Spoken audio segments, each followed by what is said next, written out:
Inequality is still present to this day. McCain believes it's also present in courtrooms, where convictions are supposed to be made unbiased. How would you feel if someone was given a longer sentence just because of their gender or their race? Stay tuned to know how exactly these factors play a role in the courtroom. Welcome to Debbie's Daily News, and today we're going to be talking about how implicit bias plays a role in the courtroom.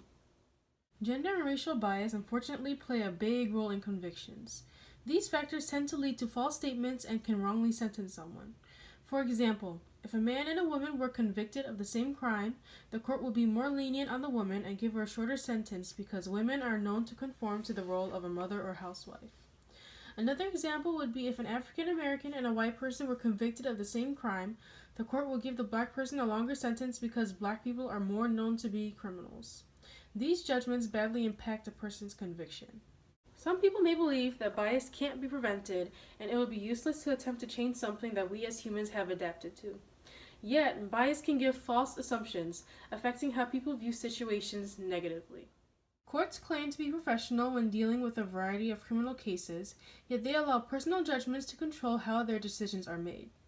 Courts should be more open-minded and remove the race and gender of a suspect from information collected to eliminate gender and racial disparities that are commonly used in convictions.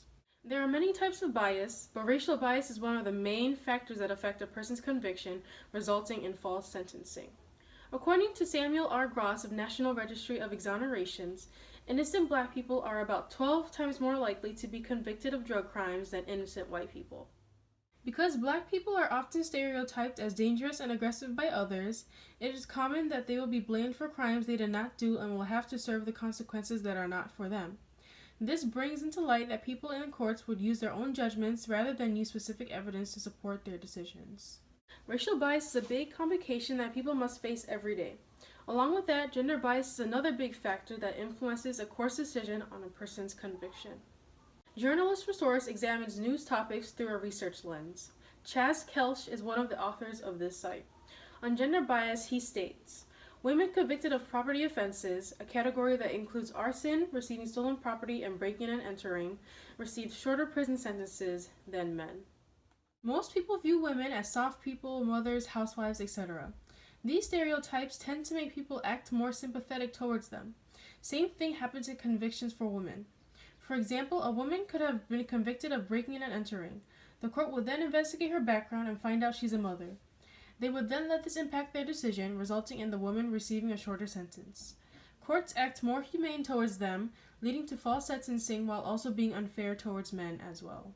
While these elements prove a big point that implicit bias negatively affects how we view people, the opposition believes that this is something we as humans cannot change and we shouldn't attempt to prevent this. Howard Ross is an author of Fast Company, a brand with a focus on innovation and world-changing ideas. He wrote an article about how unconscious bias affects everything we do. He includes, "It is unlikely that we can eliminate our biases because they are so natural to the way we are learning that the human mind functions. We attain biases as we encounter different people and situations every day. For instance, a man could be walking and may come across a group of people fighting in a neighborhood he is not familiar of. The man will then think the area is dangerous even though he knows this does not apply to everyone living there. He will stay on the safe side and be sure to avoid this neighborhood next time he's walking." This confirms how natural our biases come and how hard it is to let it not affect how we view certain situations. In court, any kind of bias will most likely be used with every person in every crime. It is nearly impossible to stop bias from happening, and that people should learn to accept these factors. Yes, we may not be able to totally get rid of bias in our everyday lives, but humanity needs to realize how bad it affects our decisions and point of views, and it is certainly possible that we can minimize how these factors play a part in society, especially in courtrooms.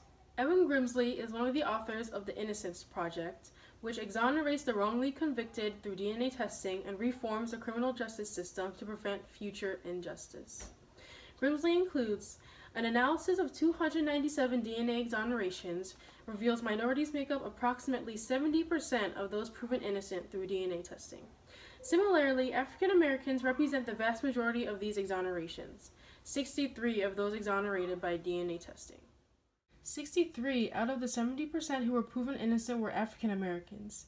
This act of convicting these innocent people is being overdone. This reveals that courts depend on their personal judgments more than using the right kind of evidence from the right kinds of sources. All courts must do to overcome this bias is to exclude any type of these judgments in trials. Now that the main ideas have been covered, we can properly understand what kind of role gender and racial bias have in courtrooms and everyday life as well. Courts are aware of the methods they use during trials, yet they use unprofessional evidence to assist them in making their decisions. Courts should use proper evidence of suspects that excludes any kind of implicit bias to overcome these unprofessional prejudices. Thanks for watching, and come back next time for more of Debbie's Daily News.